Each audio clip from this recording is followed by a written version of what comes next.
Uhu, uhu. Hola gakusei semuanya. Selamat datang kembali di channel Sensei.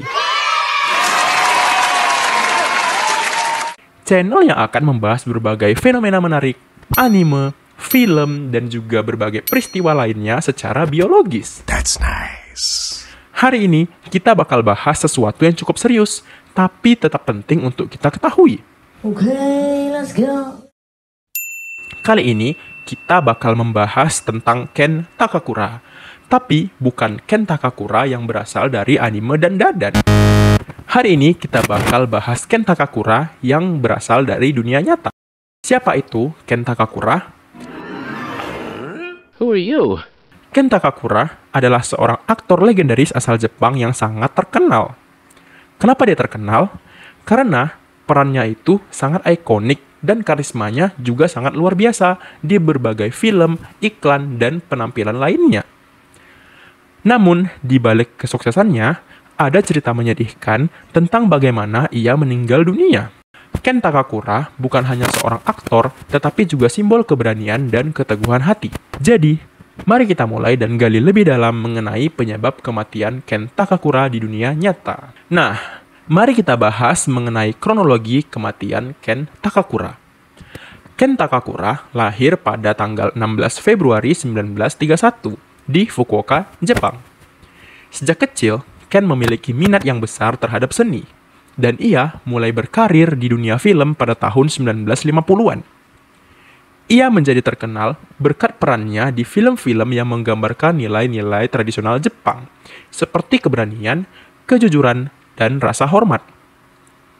Namun, pada tahun 2012, hidupnya mulai mengalami perubahan drastis ketika ia didiagnosis dengan penyakit non-Hodgkin lymphoma, yang merupakan jenis kanker yang mempengaruhi sistem limfatik. Banyak orang yang mengenalnya sangat terkejut mendengar kabar ini, dan dia mulai menjalani pengobatan termasuk kemoterapi dan radiasi.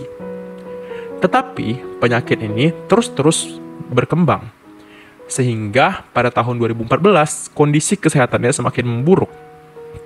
Meskipun sempat mendapatkan perawatan terbaik, pada November 10, 2014, Ken Takakura menghembuskan nafas terakhirnya. Keluarga dan penggemarnya merasa sangat kehilangan, dan dunia hiburan Jepang berduka atas kepergiannya. Ken Takakura adalah sosok yang tidak hanya berbakat, tetapi juga sangat dicintai oleh banyak orang.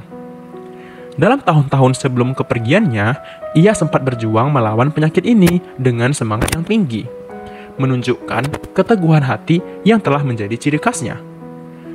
Nah, mari kita lebih dalam melihat mengenai penyakit yang diderita oleh Ken Takakura, yaitu non-Hodgkin lymphoma yang akan kita bahas setelah iklan-iklan berikut. Iklan sejenak. Di channel ini, Sensei juga membahas banyak sekali soal OSN yang bisa kalian cek di playlist berikut. Atau kalian bisa klik card yang ada di pojok kanan atas. Sekarang, Sensei juga sudah membuka pelatihan OSN yang paling murah sedunia untuk gakusei semuanya. Hanya mulai dari Rp32.000, bahkan bisa lebih murah lagi jika kalian mendaftar bersama teman-teman yang lain. Sensei juga membuka program tryout dan kelas gratis yang bisa kalian ikuti. Kalian bisa chat admin ke nomor WA di bawah untuk cek jadwal pelatihan, TO, atau kelas gratis terbaru. Karena program-programnya akan diadakan secara rutin. Sensei, gimana dengan gakusei dari bidang lain, Sensei? Oh, so da ne. Wakarimashita. Untuk itu, Sensei juga sedang berkolaborasi dengan Sekolah Olimpiade untuk melaksanakan pelatihan, TO, dan kelas gratis yang diadakan secara rutin untuk semua bidang OSN. Silakan kunjungi Instagram Sekolah Olimpiade untuk info lebih lanjut. Berbagai keuntungan lainnya juga bisa kalian cek di deskripsi video ini. Hai, sekian iklan singkat dari Sensei. Okay, let's go. Kembali lagi ke topik. Welcome back. Jadi, apa itu non-Hodgkin lymphoma? Terus terang saya tidak diberitahu, saya tidak tahu, dan saya bahkan bertanya-tanya, kenapa kok saya tidak diberitahu? Penyakit ini adalah salah satu jenis kanker yang mempengaruhi sel-sel limfosit dan sistem limfatik, yang merupakan bagian penting dari sistem kekebalan tubuh kita. Ada berbagai jenis non-Hodgkin lymphoma, dan gejalanya bisa sangat bervariasi. Beberapa gejala yang umum termasuk pembengkakan kelenjar getah bening, demam, keringat malam, penurunan berat badan yang tidak bisa dijelaskan, serta kelelahan yang sangat ekstrim. Dalam kondisi Kenta Kakura, gejala-gejala ini sangat mempengaruhi kualitas hidupnya.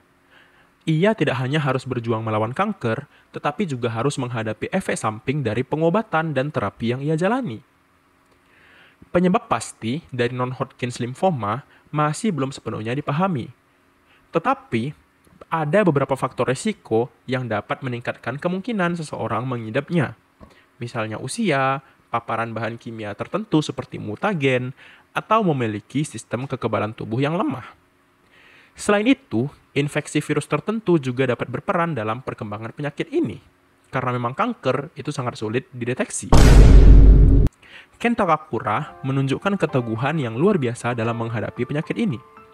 Dia terus berusaha untuk tetap aktif dan terlibat dalam proyek-proyek film, meskipun dalam kondisi yang sangat menantang.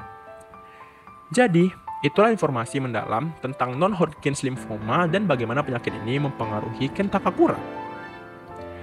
Sekarang, mari kita bahas tentang pengobatan non-Hodgkin lymphoma. Apakah obatnya sudah ditemukan? Saya terus terang nggak tahu gitu. Sayangnya, seperti kebanyakan penyakit kanker pada umumnya, meskipun ada berbagai pilihan pengobatan, tidak ada obat yang definitif untuk semua kasus. Biasanya, pengobatan bisa meliputi kemoterapi, radiasi, dan terapi imun. Namun, respon terhadap pengobatan ini sangat bervariasi tergantung orangnya. Dalam kasus Kenta Kakura, pengobatan yang dijalani tidak memberikan hasil yang diharapkan.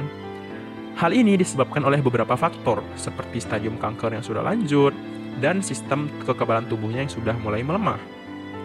Banyak pasien yang tidak menyadari gejala sampai kanker berada pada tahap yang lebih parah, sehingga pengobatan yang dilakukan seringkali tidak dapat memberikan hasil yang maksimal. Sayangnya, terlambat untuk menolong Kenta Kakura, karena kanker ini seringkali tidak terdeteksi sampai pada stadium yang parah. Selain itu, faktor usia juga berperan penting dalam kemampuan tubuh untuk melawan kanker. Dalam hal ini, Kenta Kakura sudah berusia lanjut, dan kekuatan tubuhnya sudah mulai menurun. Jadi, meskipun ada pengobatan, seringkali terlambat untuk memberikan bantuan yang efektif. Itulah mengapa penting untuk melakukan pemeriksaan kesehatan secara rutin, sehingga kita bisa mendeteksi penyakit lebih dini. Oh, that's nice. Nah, selain pengobatan yang tidak efektif, ada beberapa faktor lain yang mempengaruhi Kenta Kakura kenapa ia tidak mampu bertahan hidup lebih lama. Yang pertama adalah faktor mental. Ketika seseorang menghadapi penyakit serius seperti kanker, dukungan emosional bisa menjadi sangat penting. Kenta Kakura mungkin mendapatkan dukungan dari keluarganya dan penggemarnya. Tetapi seperti yang kita tahu, tekanan dan kecemasan menghadapi penyakit kanker bisa sangat besar. Yang kedua adalah pola hidup. Meskipun Kenta Kakura adalah seorang aktor terkenal, ia juga memiliki gaya hidup yang tidak mungkin selalu sehat. Kesehatan yang buruk dan pola makan yang tidak teratur juga dapat memperburuk kondisi kesehatan seseorang yang sudah berjuang melawan kanker. Dan yang terakhir adalah kemajuan penyakit non-Hodgkin lymphoma yang sangat bervariasi. Dan ada beberapa jenis yang lebih agresif dibandingkan yang lainnya, tergantung mutasi yang terjadi. Dalam kasus Kenta Kakura, tampaknya jenis kanker yang dideritanya itu adalah tipe yang agresif. Ini adalah alasan mengapa beberapa pasien meskipun sudah mendapatkan pengobatan yang baik, namun tidak dapat bertahan dalam waktu yang lama. Jadi, mari kita simpulkan, Kenta Kakura adalah seorang aktor legendaris yang telah memberi banyak kontribusi dalam dunia perfilman Jepang. Penyakit non-Hodgkin lymphoma yang dideritanya adalah sebuah perjalanan yang sangat sulit. Ia berjuang melawan penyakit ini dengan semangat, tetapi pada akhirnya kanker mengalahkannya. Kenta Kakura adalah contoh nyata tentang bagaimana penyakit bisa mempengaruhi kehidupan seseorang. Penting bagi kita semua untuk belajar lebih banyak tentang kesehatan dan bagaimana cara menjaga diri dari penyakit yang berbahaya. Mari kita berdoa agar suatu saat nanti ada penemuan yang dapat membantu mengatasi penyakit-penyakit kanker ini dengan lebih baik. Hai, terima kasih sudah menonton.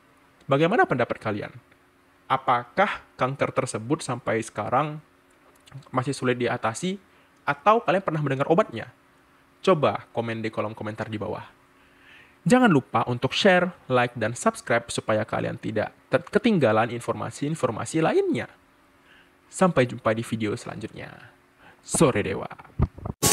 Candy, candy, candy, candy, candy, sweetie, sweetie, taruh from chewing, chewing, chewing, chewing, chewing, cutie, cutie, chewing up, candy, candy, candy, candy, candy, sweetie, sweetie, taruh from chewing, chewing, chewing, chewing, chewing,